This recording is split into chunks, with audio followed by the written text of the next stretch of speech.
पूरा टाउन।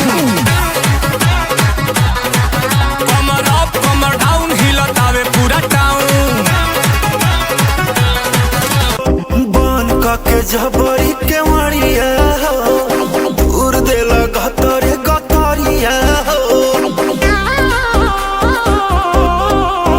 अरे बन के जबरी के मरिया दूर देला गतरे गतरिया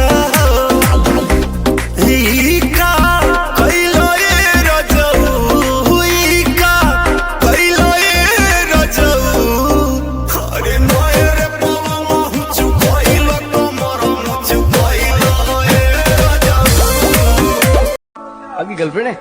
नहीं है। क्यों? मेरे को कौन देखते है सर? आप तो इतने खूबसूरत हैं, स्वीट बनाते हैं, सब स्वीट सबको खिलाते होंगे आपको। खिलाते हैं मगर शक्ल को कौन देखता? माशाल्लाह शक्ल आपकी माशाल्लाह एकदम चिकनी दिख रही है। कहिए सर, आप ही बोल रहे हैं, पहली बार सुना मैं। लोग कहते हैं पागल। आई जवानी के मौसम यही समैया में रानी जी, आई जवानी के मौसम यही समैया में रानी जी। महज हमारे चला चल के संगे मकई